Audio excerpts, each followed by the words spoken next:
Assalamu alaikum, barkanmu da sake saduwa a cikin wannan tashar mai albarka. A darasinmu na yau za mu koyi yadda ake yin chatting da kowane yare.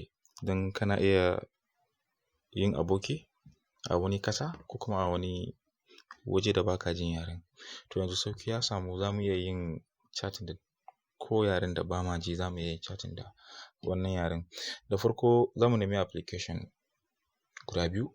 Na farko ina ga a baya mun yi bidiyo yadda ake downloading na WhatsApp, ko GB WhatsApp ko kuma normal WhatsApp, kowanne zai yi. Na biyunsa za mu shiga Play Store sai mu yi downloading na Google Translator. Google Translator da Play Store. Okay, Play Store.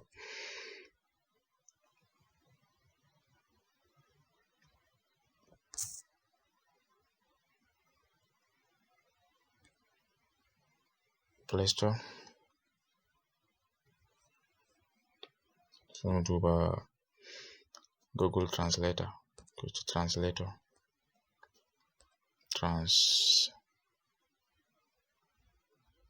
Google Translator.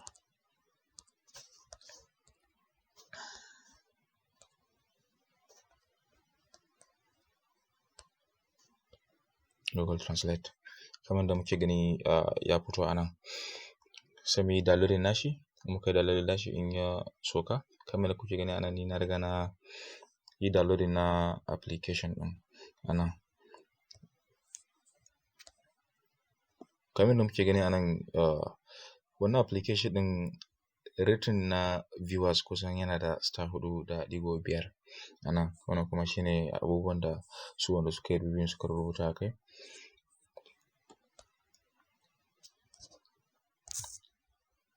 Bayan mun yi downloading nashi, application ɗin zai fito mana a cikin wayanmu. Zai fito kamar haka, Translate. Wannan shine application ɗin. Ba wai za mu yi chatting mu copy abin da muka ga a cikin chatting zuwa nan bane, no, ba haka bane. Za mu yi amfani direct a cikin WhatsApp. Idan ka yi downloading na wannan application ɗin a cikin wayanka, kamar da kuke gani gashi, a nan akwai English and Hausa, ko kuma zuwa duk wani yare da kake so ka yi translating abun. Ya kama Arabic, India, China, duk yaren da kake so sai ka shiga cikin WhatsApp naka. In ka buɗe cikin WhatsApp naka,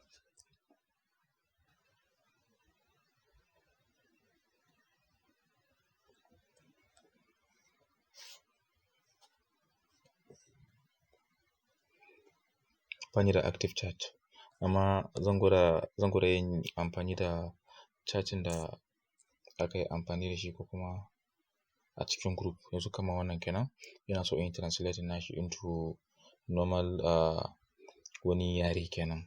Gashi bari yayi processing ya buɗe.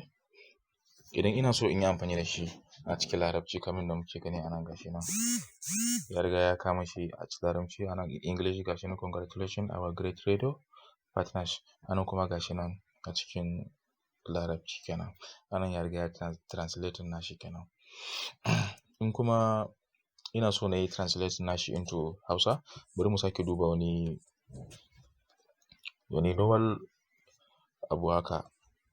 Bani da active chat ne, shi yasa, amma bari na shiga na tura ma wani abokina sako saboda mu gwada yin test akan counter.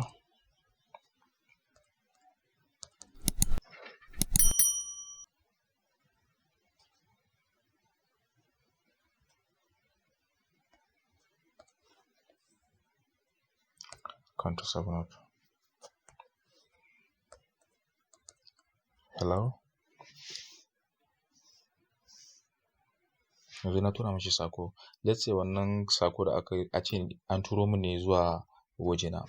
Zan zo kan wannan hello ɗin sai na clicking akan sa. Na highlight nashi kenan. Na riga na zaɓi wannan shi rubutun nake so in translating kenan. Sai in zo kan wannan zane guda uku nan sai in yi clicking akan sa. Kun ga abin da ya buɗe, information copy sai kuma translate. Sai mai clicking akan translate. Kun ga gashi ya kawo mun. Wannan na sama shine abu da yare da nake so na sa kenan. Misali nake so na yi rubutu a kai. Yaren da nake so kuma ya mayar min da shi shine aka sa. Kun ga Arabic. na sa hello ya ce marhaban. Wannan kuma shine yaren anan. Sai in danna dot guda uku nan sai na yi copy. In na yi copy misali sai in zo sai in tura ma shi mai shi kenan marhaban. That means na riga na mai da shi zuwa Larabci. To let's say ina so in mai da shi zuwa wani yare da ko kuma in ce Hausa. Ko kuma in ce wannan Arabic ɗin da shi aka turo min. Ina so in mai da shi zuwa Hausa. Na yi copy in ce translate Arabic. Sama yana Arabic ya riga kuma zuwa Arabic. Kasan sai in nemi Hausa. Barka dai. Gashi ya riga mun translating. Sai na zo nan sai na yi copy. Na yi copy sai na sake zuwa sai na yi pasting. Kun ga hello, marhaban, nan kuma barka dai. Yanzu mun yi amfani da yare guda uku, Turanci, Larabci da Hausa. To haka ne za ka yi amfani da wannan hanyar ka yi chatting da wanda dai baya jin yarenka ko kuma ba ka ji ko kuma in ce kai kuma ba ka jin yaren shi. Duk yaren duniya nan yanzu haka sauƙi ya riga samu za ka iya yin chatting da mutum. Yanzu ba kamar irin da ba ne mutum sai ya turo maka saƙo ka ce mishi I'm not hearing this language ko kuma ka ce mishi ba na jin wannan yaren no. Yanzu haka sauƙi ya riga samu za ka yi amfani da wannan daban ka yi translating nashi kuma ka ba shi amsa da yaren da yake ji. Mutane da yawa ina chatting da su a yanzu haka ƙasashen waje har suna mamaki aka yi ina jin yare kala kala. Duk yaren da ka zo min da shi in har na riga na san yaren da kake mun magana da shi zan iya zuwa in zaɓi wannan language ɗin sai na yi translating. Na yi translating sai na mayar. Mai sauraro idan wannan shine bidiyon ka na farko akan channel ɗita ka danna min subscribe sannan ka danna min alamar ƙararrawa domin samun sabbin bidiyon mu muka ɗaura. Mun gode.